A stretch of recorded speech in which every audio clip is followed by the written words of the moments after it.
Nah, teman-teman, kita sudah menyembah Tuhan, kita sudah memuliakan nama Tuhan, dan kini tiba saatnya untuk kita mendengar firman Tuhan. Namun, teman-teman yang diberkati oleh Tuhan, sebelum kita dengar firman Tuhan, mari kita dengan kerendah hatian kita memohon pertolongan Tuhan, tuntunan Roh Kudus, sehingga firman Tuhan yang kita akan dengarkan, itu boleh menjadi kekuatan bagi kita. Baik teman-teman, mari kita satu hati dalam doa, mari kita berdoa. Terpujilah Allah Tritunggal, Bapa, Putra, dan Roh Kudus. Kami bersyukur dan berterima kasih untuk karena kasih karunia, untuk karena cinta, dan juga untuk karena belas kasihan. Tuhan boleh memimpin kami, menolong kami, dan membawa kami di dalam saat teduh online kami pada malam hari ini.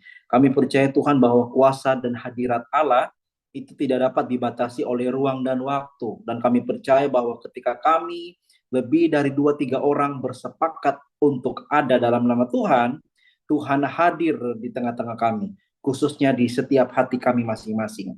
Bapa di sorga, kami akan dengar firman Tuhan.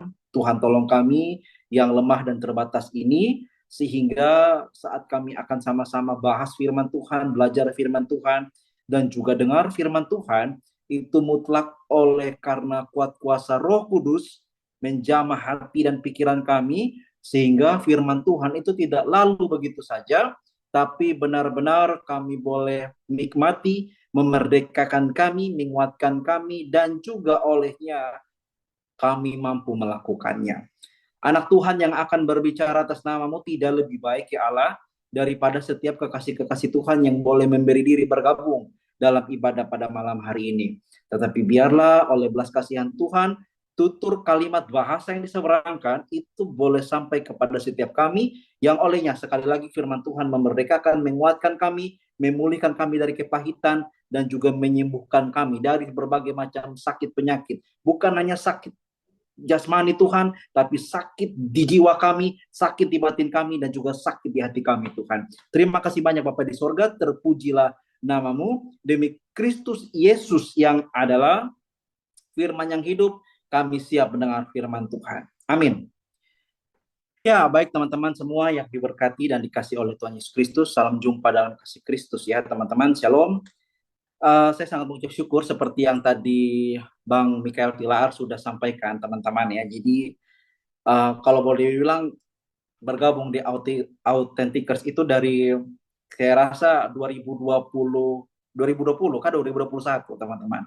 Itu sampai dari saat mungkin teman-teman tahu ada satu peristiwa bencana alam di NTT namanya Badai Seroja. Nah, itu sempat Bang Mik juga mendoakan kita di sini teman-teman.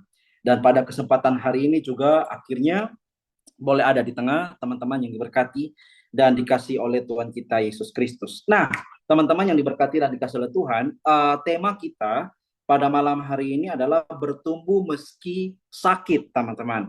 Bertumbuh meski sakit. Nah, berbicara bertumbuh dan sakit, ini adalah dua hal yang sangat berkontradiksi atau bertolak belakang. Bertumbuh itu sebetulnya tidak bisa ada gangguan atau halangan. Nah, berbicara sakit itu apa? Gangguan dan halangan. Jadi sedikit tidak mungkin atau bisa dikatakan banyaknya tidak mungkin kalau kita bertumbuh tapi sakit. Tapi tema hari ini kita akan sama-sama belajar, dia tetap bertumbuh meski dalam keadaan yang sakit. Ini satu hal yang berkontradiksi tapi dijadikan menjadi satu. Dan teman-teman yang diberkati dan dikasih oleh Tuhan, tema kita tadi bertumbuh meski sakit, nats atau ayat yang akan menuntun kita pada malam hari ini teman-teman, terambil di dalam surat Paulus kepada jemaat di Roma, atau Roma teman-teman, kita buka surat Roma. Kalau misalkan teman-teman membuka Alkitab, contohnya seperti Matius atau Markus, lalu teman-teman nanti buka Tesalonika, atau mungkin juga Efesus, itu teman-teman harus bedakan bahwa mari kita buka, contohnya ini hal kecil teman-teman mungkin bisa kita ingat, mari kita buka kitab Markus, itu tepat karena Markus merupakan suatu kitab. Tapi kalau misalkan kita bisa bilang Tesalonika, Roma, atau surat-surat Paulus, itu lebih tepat disebut dengan mari kita buka surat ya teman-teman ya, karena ini adalah merupakan surat kepada jemaat-jemaat yang ada. Dan hari ini kita lihat Roma pasal 5 teman-teman, mulai ayatnya yang ketiga sampai ayatnya yang kelima. Oke, sejauh ini teman-teman mungkin jika ada kendala jaringan atau apapun, teman-teman tolong sampaikan apakah suara saya itu masih bagus atau tidak teman-temannya, supaya saya segera perbaiki jaringannya. Ya, kayak tukang PLN ya, perbaiki jaringan. Oke, Roma pasal 5 teman-teman, mulai ayat 3 sampai 5. Dikatakan apa di sana? Dan bukan hanya itu saja, kita malah bermegah juga dalam kesengsaraan kita, karena kita tahu bahwa kesengsaraan itu menimbulkan ketekunan, dan ketekunan menimbulkan tahan uji, dan tahan uji menimbulkan pengharapan. Ayat yang kelima, dan pengharapan tidak mengecewakan karena kasih Allah telah dicurahkan di dalam hati kita oleh Roh Kudus yang telah dikaruniakan kepada kita. Demikian jauh pembacaan firman Tuhan, dan dikatakan berbahagia adalah setiap kita yang tidak saja mau baca, tapi juga mau untuk merenungkannya. Ya, teman-teman yang diberkati dan dikasih oleh Tuhan, mungkin saya kira teks yang kita baca ini adalah teks yang bukan baru pertama kali kita baca. Bahkan kita sudah menjumpai teks ini berulang-ulang kali. Dan sebelum kita masuk lebih jauh dalam firman Tuhan, baiklah pertama-tama kita sedikit belajar tentang konteks dari Roma pasal 5, apa yang sebetulnya mau disampaikan dari teks itu, teman-teman, ya. Karena tidak bisa dipungkiri bahwa ketika kita baca Alkitab, itu kita harus melihat bagaimana konteksnya. Konteksnya di sini berbicara adalah maksud dari teks itu, teman-teman. Jadi kalau kita tadi baca Roma pasal 5 ayat 3 sampai 5, bermegah dalam kesengsaraan. Kesengsaraan apa? Apa yang membuat kita sengsara? Dan pengharapan akan tahan uji yang bagaimana? Pengharapan akan apa? Maka daripada itu teman-teman, ketika kita membaca satu bagian, kita tidak bisa melupakan bagian sebelum dan bagian sesudah. Jadi teman-teman, untuk komplitnya, teman-teman harus baca secara keseluruhan perikop ini, atau bahkan mungkin seluruh pasal ini, teman-teman. Atau bisa dikatakan bagian sebelumnya dari pasal 5 ini. Nah, dikatakan tadi dalam perikopnya itu adalah hasil ya, pembenaran, teman-teman. Kalau kita lihat perikop Roma pasal 5 itu, hasil pembenaran. Pembenaran dari apa? Karena teman-teman lihat dari pasal 1 sampai pasal 4, nanti akan ditunjukkan berbagai macam hal berkaitan dengan iman kepada Kristus. Dan sebelum pasal 5, pasalnya yang keempat, itu diceritakan atau dijelaskan bahwa Abraham dibenarkan karena iman. Dan sebelum kita lanjut dalam pasal 5, teman-teman, satu hal yang harus kita renungkan pada malam hari ini sebagai orang Kristen, sebagai orang percaya, dan ini yang membedakan kita, teman-teman, dari seluruh kepercayaan manapun di bawah kolong langit ini. Amin, teman-teman. Yang membedakan, apa yang membedakan, Kak? Pertama yang membedakan kita adalah bahwa setiap kita orang Kristen itu percaya akan penebusan Kristus. Jadi kita diselamatkan, teman-teman. Kita percaya kita diselamatkan karena penebusan, karena kematian, karena kebangkitan. Oleh siapa? Oleh the true God, Allah yang sejati, Tuhan Yesus Kristus. Amin, teman-teman. Dan itu yang membuat apa? Dan itu yang membuat kita berbeda dengan seluruh kepercayaan agama atau aliran manapun di bawah kolong langit ini. Percaya kepada penebusan Kristus, dan juga kita percaya bahwa kita diselamatkan itu hanya karena iman kepada Kristus, hanya karena anugerah yang Allah berikan kepada kita, dan itu mutlak. Tidak ada satupun tindakan perbuatan apapun yang mengharuskan atau bahkan membuat kita bisa selamat, selain yang saya katakan tadi, teman-teman, anugerah dan iman kepadanya. Dan teman-teman yang diberkati dikasih oleh Tuhan, ketika kita beribadah saat hari ini, ketika kita melayani, ketika kita mengasihi orang tua, ketika kita mengasihi sesama, mengasihi musuh, melakukan semua perbuatan baik, teman-teman harus ingat, itu semua bukan adalah upaya kita sogok Allah supaya masuk surga. Nothing. Amin. Tidak ada apa-apanya. Nanti saya jelaskan. Karena apa? Karena pada dasarnya kita semua manusia adalah manusia yang berdosa. Kalau teman-teman belajar sedikit dalam hal ini berkaitan dengan hamartiologi atau berkaitan dengan doktrin dosa itu, teman-teman, bahwa berkaitan dengan kita adalah orang-orang berdosa. Kita disebut orang berdosa bukan karena kita tahu maki, teman-teman. Bukan karena kita tahu tipu orang tua. Bukan karena kita tahu mungkin manipulasi dan lain sebagainya. No. Kita disebut orang berdosa bahkan dari dalam kandungan, teman-teman. Kita statusnya adalah orang berdosa. Itu disebut dengan original sin, teman-teman, ya. Dosa bawaan, karena kita semua adalah keturunan Adam dan Hawa, yang olehnya kita membawa nature dosa itu. Sehingga teman-teman jangan ajar anak-anak maki deh, dengan sendirinya mereka akan tahu maki. Jangan ajar anak-anak bohong deh, karena dengan sendirinya mereka akan tahu bohong. Kenapa? Karena natur dosa itu sudah melekat dalam setiap manusia.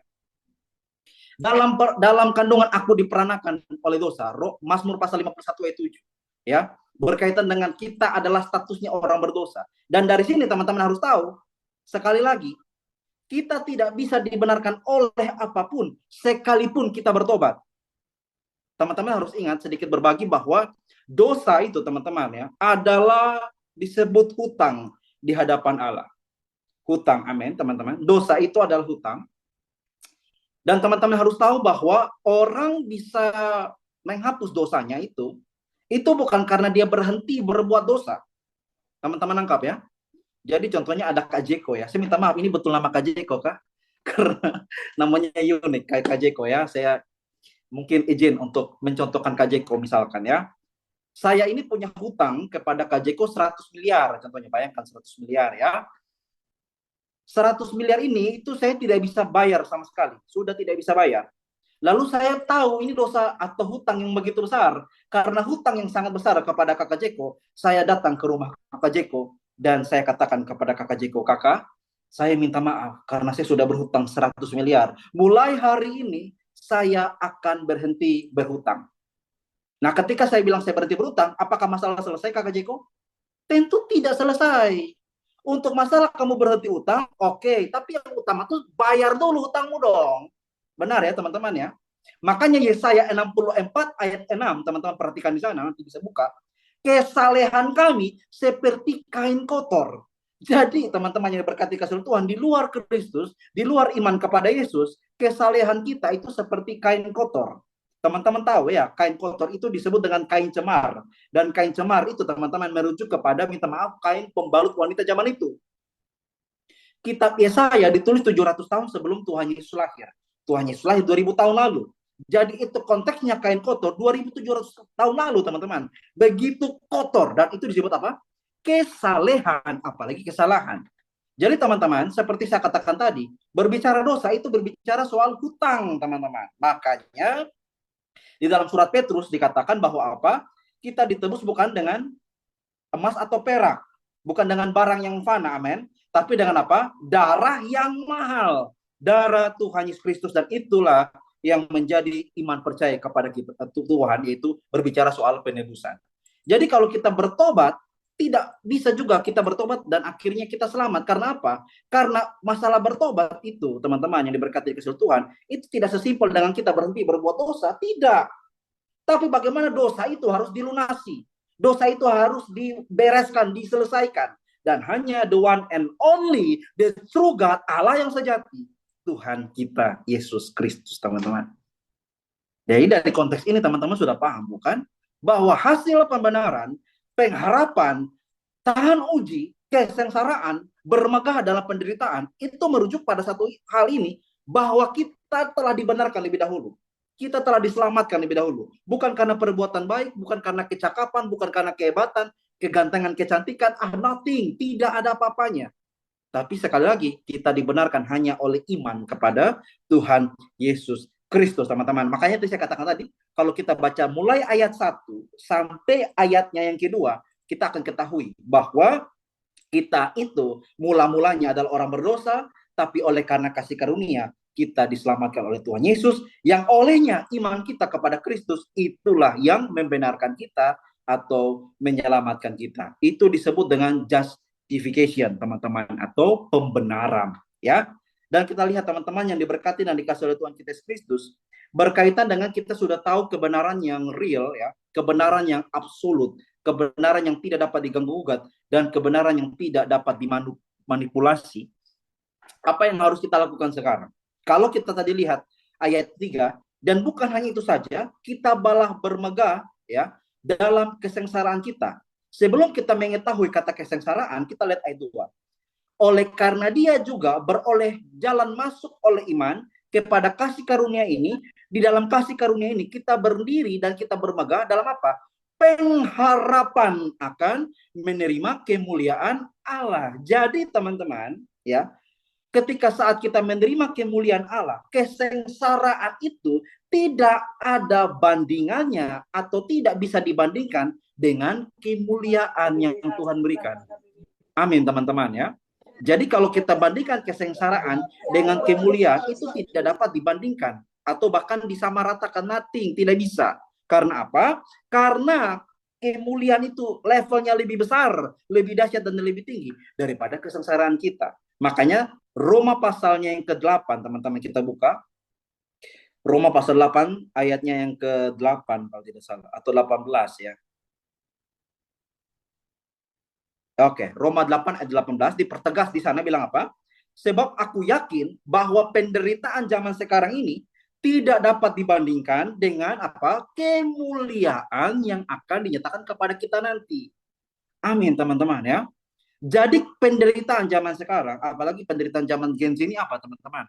Toxic ya. Apalagi ya, mungkin kita di era TikTok nih. Kita tariklah ke dalam kehidupan kita. Mungkin level penderitaan kita tuh berbeda dengan rasul-rasul pada zaman dulu yang dibakar, dibunuh, dipenggal, ya, dan lain sebagainya. Tapi kalau melihat realita keadaan sekarang, kita juga mempunyai penderitaan, teman-teman. Tapi penderitaan zaman sekarang harus dengar baik, tidak dapat, tidak bisa, tidak mungkin dapat dibandingkan dengan kemuliaan yang akan Tuhan berikan kepada kita nanti. Nah, teman-teman, beberapa hal yang saya sudah sampaikan merupakan latar belakang dan konteks yang olehnya kita mengerti kenapa kita harus bermegah dalam kesengsaraan kita. Dan baiklah, mari hari ini kita renungkan teman-teman akan kebaikan Tuhan, dan kita juga sama-sama mari belajar kembali teman-teman. Kita bisa ingat kembali kebaikan Tuhan yang Tuhan sudah selalu berikan kepada kita. Berkaitan dengan penderitaan teman-teman, dan tadi tema kita bertumbuh meski sakit. Kita era di zaman sekarang ini teman-teman ya, orang-orang Kristen, khususnya kita di Indonesia nih gengs, kita ini diperhadapkan dengan dua hal teman-teman. Dua hal yang sangat menyulitkan kita atau membuat kita sangat tertekan, sampai tertekan itu ya, tekanan itu ya, membuat kita sampai sakit-sakitan. Apa itu? Yang pertama teman-teman, itu ada faktor dari luar, ada faktor dari dalam.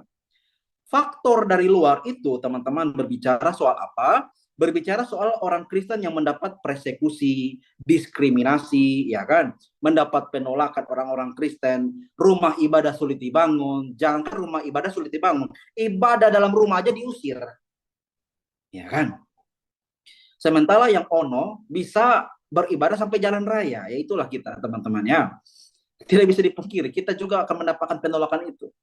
Kita dibully karena nama Tuhan Yesus Kristus, ya kan? Kita disebut kafir dan lain sebagainya. Itu faktor dari luar, teman-teman. Bagaimana orang Kristen zaman sekarang, khususnya kita di Indonesia itu, mengalami penekanan yang juga gila-gilaan. Apalagi teman-teman mungkin yang ada di daerah Indonesia Barat, teman-teman. Kalau saya teman-teman di Indonesia Timur ya, Indonesia Tengah Timur lah. Kita kalau Indonesia Timur Tengah ini masih mayoritas orang Kristen, teman-teman. Tapi kalau teman-teman Indonesia Barat, saya tahu lah bahwa begitu banyak hal yang membuat kita begitu tertekan, teman-teman. Ya. Lalu juga apa, teman-teman? Kalau dari luar itu berbicara soal penolakan, persekusi dan sebagainya. Kalau dari dalam, ini yang lebih cilaka, teman-teman. Yang dari dalam tuh itu berbicara soal apa?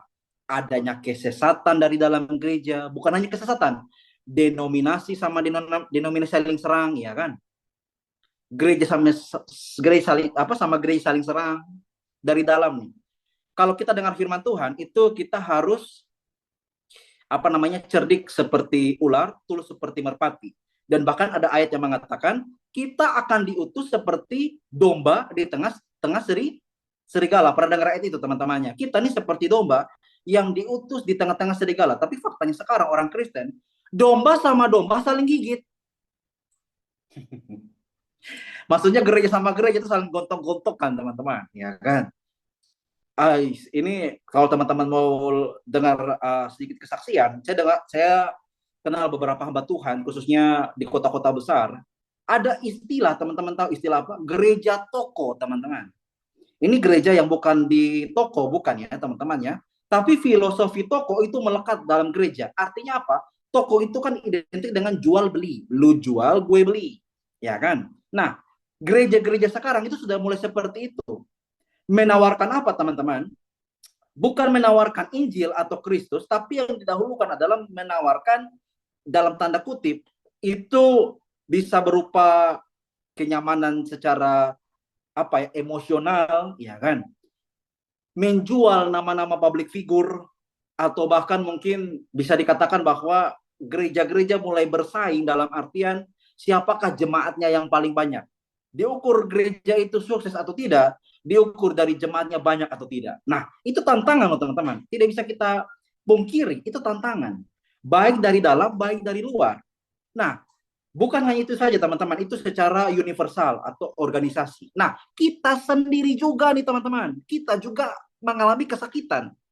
Teman-teman tahu saya di Nusa Tenggara Timur, kalau teman-teman sedikit dengar berita, pada tahun 2025 awal, bulan Januari, bulan Februari 2025 awal lah, itu saya di Nusa Tenggara Timur teman-teman, itu kami mendapatkan berita sekitar 3 atau 4 kasus orang bundir teman-teman, bun diri ya.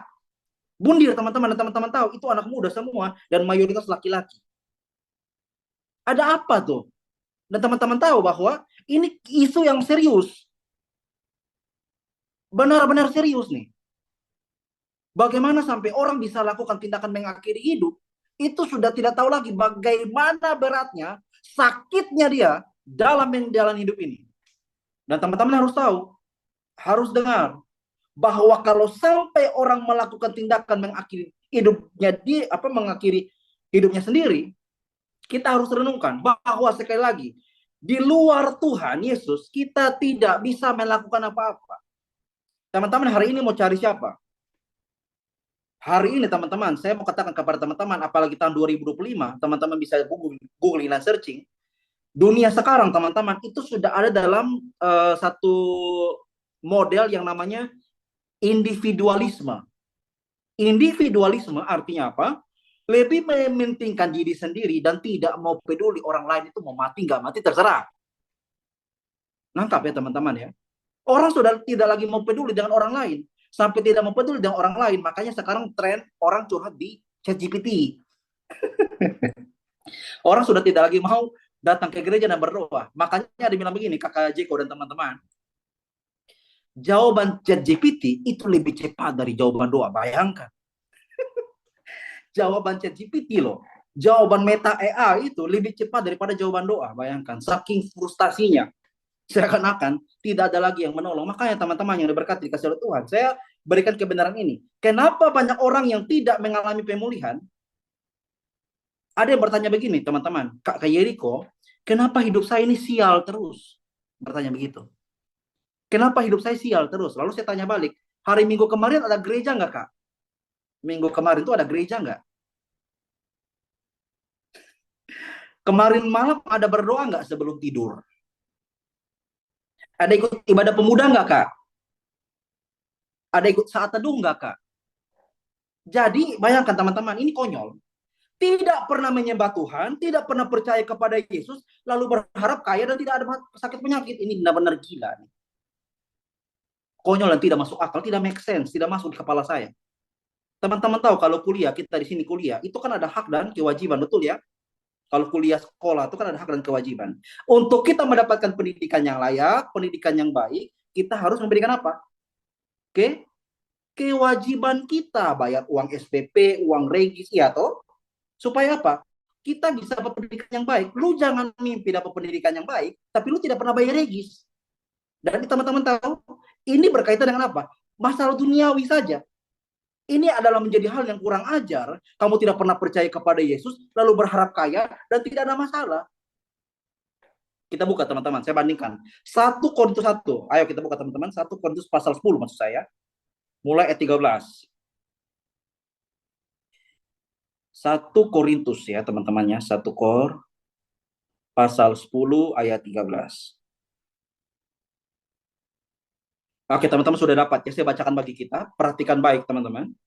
Pencobaan-pencobaan yang kamu alami ialah apa? Pencobaan-pencobaan biasa. Amin. Pencobaan-pencobaan biasa. Kita garis bawahi pencobaan biasa. Kenapa biasa tuh Kak?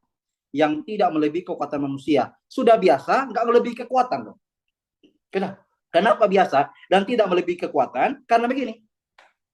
Karena Allah itu teman-teman setia, dan karena itu ia tidak akan membiarkan kamu dicobai melampaui kekuatanmu. Amin kah? Tidak pernah kita dicobai melampaui kekuatan kita. Nah, sekarang pertanyaan kita sekarang, kalau ada pencobaan melampaui kekuatan kita, yang salah siapa? Tuhan atau kita? Teman-teman bisa pikirkan ini. Banyak orang terlalu menyalahkan Tuhan, mengatakan Tuhan tidak adil, padahal dia sendiri banyak melakukan ketidakadilan di hadapan Allah. Nangkap teman-teman? Oh Tuhan, kamu nggak adil. Oh Tuhan, kamu itu tidak adil bagi saya. Tapi di sisi yang lain, di saat yang sama, dia juga hidup tidak adil di hadapan Allah. Lu tiap hari berzina kok, pornografi tiap hari kok, ya kan? Lu tiap hari tipu orang, ya kan?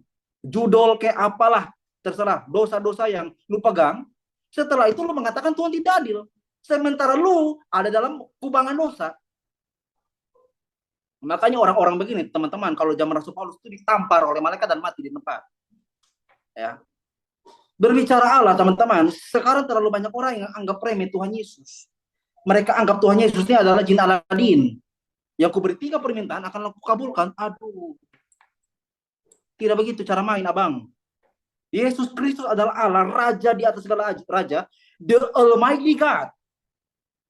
Kita yang hina dina ini, kita semua orang berdosa, yang harus sujud sembah kepada dia, dengan tersungkur, dan mengatakan kepada dia, benar ya Allah, bahwa saya adalah orang berdosa, tidak pantas, tidak layak. Lalu kenapa orang terlalu berani, dan mengatakan bahwa Allah tidak adil? Maka saya katakan tadi, Roma pasal 10 ayat 13, kalau sampai teman-teman ada orang mengalami kesusahan melampaui kekuatannya, berarti ayat ini omong kosong dong.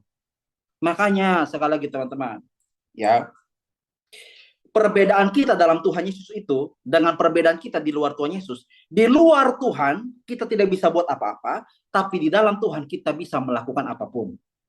Di luar Tuhan tidak bisa apa-apa, di dalam Tuhan mampu melakukan apapun. Mampu melakukan apapun itu karena Tuhan yang memberikan kekuatan kepada kita. Dan teman-teman, satu hal yang harus kita renungkan di sini, bahwa saat kita mampu melakukan apapun di dalam Tuhan, itu semua juga karena Tuhan yang memberikan kekuatan kepada kita. Makanya 1 Korintus 10 ayat 13 tadi bilang apa? Pada waktu kamu dicobai, ia akan memberikan apa teman-teman? Saudara-saudara, kamu jalan keluar sehingga kamu dapat menanggungnya. Kalau tidak ada jalan keluar, kalau kamu tidak dapat menanggungnya, cek percaya Yesus atau enggak. Jangan sampai selama ini kamu andalkan koneksimu, andalkan kekuatanmu, andalkan kenalanmu, dan andalkan orang-orang yang kamu kenal. Tidak ada satupun yang bisa selamatkan kamu selain Tuhan Yesus Kristus. Dan syaratnya jelas teman-teman. Kita coba bandingkan Roma pasal 8, teman-teman. Coba kita lihat lagi. Roma pasal 8, ayat yang ke-28. Coba deh kita cek. Roma 8, ayat 28. Ini ayat favorit yang sering orang kutip-kutip, comot-comot untuk kepentingan pribadi. Kita lihat Roma 8 ayat 28. Apa bunyinya? Kita tahu sekarang bahwa Allah turut bekerja dalam segala sesuatu untuk mendatangkan kebaikan bagi mereka yang mengasihi Dia. Kebanyakan orang stop sampai di mendatangkan kebaikan. Kita tahu sekarang bahwa Allah turut bekerja dalam segala sesuatu untuk mendatangkan kebaikan. Kebaikan bagi siapa? Kebaikan bagi siapa? Ayat itu bilang. Bagi mereka yang mengasihi Dia, yang terpanggil sesuai dengan rencana Allah. Nah, sekarang pertanyaan kita, sekarang sudah mengasihi Allah atau belum? Makanya saya selalu dengan Bang Mikael Tilaar dan juga teman-teman Authentikers ya, bahwa kita saat teduh, saya tahu benar bahwa mungkin kita mengalami berbagai macam proses begitu. Mungkin untuk saat Zoom juga ya, teman-teman yang diberkati kasih Tuhan, kita selalu melihat jiwa-jiwa. Amin. Kita selalu melihat jiwa-jiwa. Kita selalu melihat setiap jiwa itu berharga. Jadi kita tidak pentingkan banyaknya orang, tapi kita pentingkan adalah kualitasnya, bukan kuantitas. Amin. Tapi kualitas. Nah, itu yang kita pentingkan. Dan saya bersyukur bahwa ketika kita melayani seperti ini, teman-teman tahu, tidak akan sia-sia, tidak pernah sia-sia, dan tidak mungkin sia-sia.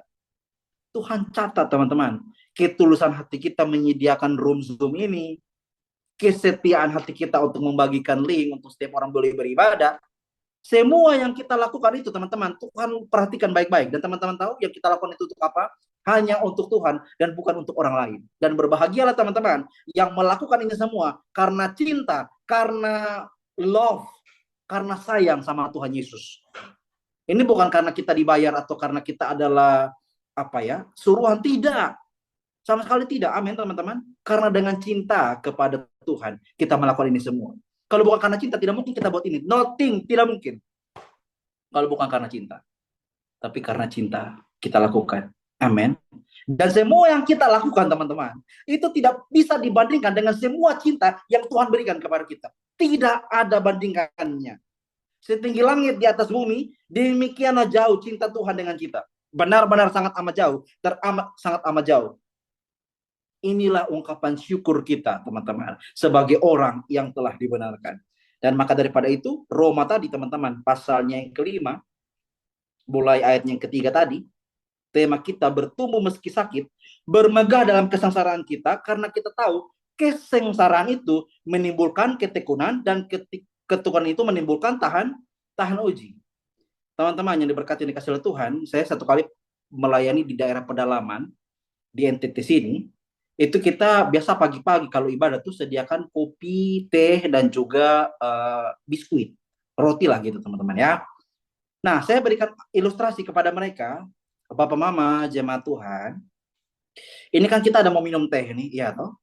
Teh ini teman-teman yang berkati kasih Tuhan, dia kan ada teh, air panas, dan gula, betul ya? Teh, air panas, kita masukkan gula, apakah sudah manis? Belum manis. Kenapa? Belum diaduk. Agar manisnya mantap tuh gimana? Ya aduk dong. Seduh, orang orang bilang tuh seduh. Demikian pula hidup kita. Hidup kita belum manis kalau belum diaduk sama Tuhan. Ini ya kan? Hidup kita belum manis kalau belum diseduh sama Tuhan. Makanya hari ini kalau kita belum merasa manis, itu mungkin karena Tuhan belum seduh kita. Tapi saat Tuhan seduh kita, mungkin ada gejolak di sana. Mungkin ada gelombang di sana. Tapi itulah yang membuat hidup kita menjadi manis. Sesederhana itu. Makanya dia bilang tadi apa? Ketekunan itu menimbulkan tahan uji. Yang lebih luar biasanya lagi Yakobus. Yakobus bilang tuh, anggaplah pencobaan adalah kebahagiaan. Yakobus pasal 1, kita lihat ya. Mulai ayat 2. Yakobus 1 ayat 2. Saudara-saudaraku, anggaplah sebagai suatu kebahagiaan apabila kamu jatuh ke dalam berbagai-bagai pencobaan. Anggaplah sebagai suatu kebahagiaan. Kenapa bahagia, Yakobus? Karena kamu tahu bahwa ujian terhadap imanmu itu menghasilkan ketekunan, teman-teman. Hari ini, teman-teman, orang punya masalah aja, itu nggak mau datang pada Tuhan. Nangkap nggak? Orang punya masalah, orang punya hutang aja, itu udah tidak mau datang pada Tuhan. Apalagi nggak ada masalah, waduh, mungkin lebih-lebih tidak kenal Tuhan lagi. Makanya teman-teman, ketika Tuhan izinkan proses terjadi dalam hidup setiap kita, kalau Tuhan mau selesaikan masalah terlalu gampang, teman-teman, gampang sekali. Tapi jangan sampai yang mau dirubah itu bukan masalah, tapi diri kita yang bermasalah. Amin, teman-teman yang berkati kasih Tuhan. Jadi teman-teman yang dicintai, bahwa kita merenungkan bahwa Tuhan tidak pernah sedikit pun membiarkan kita. Sumbu yang pudar nyalanya itu tidak sampai dipadamkannya. Kita jatuh tidak sampai tergeletak. Amin ya, karena apa? Sebab Tuhan menopang tangannya. Kita pun saat menderita tidak akan dibiarkan kita sampai tergeletak, jatuh, dan bahkan sumbu kita tuh padam. Tidak akan pudar. Karena apa? Filipi 4 ayat 13. Segala perkara, artinya perkaranya masih ada, masalahnya masih ada, tantangannya masih ada, pencobanya masih ada, semuanya itu dapat kita tanggung di dalam siapa? Di dalam Tuhan yang memberikan kekuatan kepada kita. Authentikers yang diberkati dan dikasih oleh Tuhan. Jangan pernah jemu-jemu ya melayani Tuhan. Sekalipun mungkin yang kita lakukan ini sedikit atau kecil. Tapi sebagai penutup dari firman Tuhan ini, saya mau bagikan satu peristiwa iman yang terjadi di dalam Yohanes pasal 6. Tentang Tuhan Yesus yang memberikan atau memberi makan 5.000 orang. Teman-teman bisa simpan itu dan baca di rumah nanti, atau maksudnya setelah ibadah Zoom ini. Teman-teman tahu, Yesus memberi makan 5.000 orang itu kan 5.000 orang tidak termasuk perempuan dan anak-anak. Jadi kita asumsikan mungkin bisa lebih dari 5.000 orang, mungkin 10.000 orang lah, atau lebih dari 10.000 orang begitu. Tuhan Yesus memberi makan orang itu, bahkan dari 5 roti dan 2 ikan itu lebih 12 bakul, teman-teman. Lebih 12 bakul. Itu bayangkan, betapa banyaknya roti dan ikan itu. Dan sementara teman-teman tahu, roti itu mahal harganya pada waktu itu. Ikan juga demikian. Teman-teman tahu tidak, murid-murid itu sempat frustasi dan bilang kepada Tuhan Yesus, Tuhan, orang sebanyak ini, roti harga sedinar, tidak mungkin beri makan mereka semua ini. Tidak mungkin. Lalu ada yang memberikan solusi. Kalau nggak salah Andreas atau Petrus. Dia bilang begini, Tuhan, di sini ada seorang anak nih, ada anak kecil nih Tuhan. Dia bawa apa? Dia bawa 5 roti sama 2 ikan. Udah kasih solusi, tapi dia hancurkan solusi itu sendiri. Tapi dia bilang begini, di sini ada anak Tuhan, bawa 5 roti dan 2 ikan, tapi apakah gunanya untuk orang sebanyak ini? Murid-murid insecure. 5 roti dan 2 ikan ini, ya, 5 roti dan 2 ikan ini, gunanya apa untuk orang sebanyak ini? Itu presentasi keuntungannya, teman-teman, kalau kalkulasikan 0,048%. Benar-benar tidak ada guna sama sekali itu. 5 roti 2 ikan untuk orang sebanyak itu. Yang kasih apa? Anak kecil lagi. Aduh, anak kecil ya itu sangat-sangat mengejutkan, karena anak kecil tuh identik dengan tidak mau bagi makanan, betul toh? Kita adik-adik dong mungkin yang masih kecil tuh, kalau kita ambil rotinya tuh dia marah besar. Karena anak-anak cenderung tidak mau bagi apa yang dia punya. Tapi ini anak kecil, dia mau kasih yang bagi murid-murid tidak ada gunanya. Benar-benar tidak ada guna. Tapi anak kecil itu, karena kita tahu anak kecil itu bukan sastra matematika mungkin ya, atau sastra matematika lagi, jurusan matematika mungkin ya, atau lulusan manajemen mungkin. Jadi tidak kalkulasikan itu. Dia hanya mutlak kasih kepada Yesus 5 roti 2 ikan. Pemberian yang tidak berguna itu, teman-teman, dipakai oleh Allah untuk kasih makan lebih daripada 5.000 orang. Jadi teman-teman, jangan terlalu merasa diri bahwa yang kita lakukan ini tidak berguna. Jangan. Tidak ada yang tidak berguna kalau kita kasih kepada Tuhan Yesus. Tidak ada. Sekalipun yang orang lihat itu kecil, sekalipun yang orang lihat itu nothing, tidak ada apa-apa, tapi diberikan kepada the one and only God, Jesus Christ, itu semuanya menjadi luar biasa. Indah gemilang, dan yang tadi tidak berguna, dipakainya menjadi berguna bagi banyak orang. Teman-teman, biarlah firman Tuhan pada malam hari ini menguatkan kita. Mari terus bertumbuh di dalam Tuhan, sekalipun ada kesakitan, sekalipun ada tantangan, rintangan, pencobaan, dan segala macam tetek bengek lainnya yang mengikuti, tapi kita harus tetap bertumbuh di dalam Tuhan. Sehingga janji Tuhan di dalam Mazmur pasalnya yang ke-27 itu menjadi bagian kita ya. Mazmur pasal 27, teman-teman. Mulai ayatnya yang ke-14. No, bukan Mazmur 27.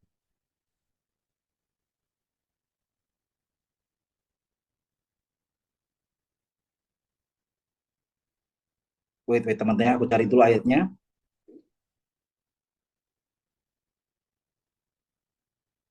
Ini menjadi bagian kita. Wait, guys. 23 ya, ayat ke-6. Mazmur 23 ayat yang ke-6, teman-teman. Kebajikan dan kemurahan belaka akan mengikuti aku seumur hidupku, dan aku akan diam dalam rumah Tuhan sepanjang masa. Kebajikan, kemurahan belaka mengikuti aku seumur hidup aku, karena Yesuslah menjadi gembala kita yang agung dan sejati. Firman Tuhan memberkati kita, dan sebelum kita mengaminkan firman Tuhan, mari sekali lagi kita bersyukur kepada Tuhan di dalam doa. Mari kita berdoa. Tuhan, kami berterima kasih, kami bersyukur firman Tuhan yang telah ditaburkan kepada setiap kami benar-benar menegur, menguatkan, dan juga memberkati kami. Hamba-Mu telah selesai, dan itu semua jauh dari kata sempurna. Tapi Roh Kudus yang adalah Allah yang tidak ada batasnya, mari jamah setiap hati kami satu persatu.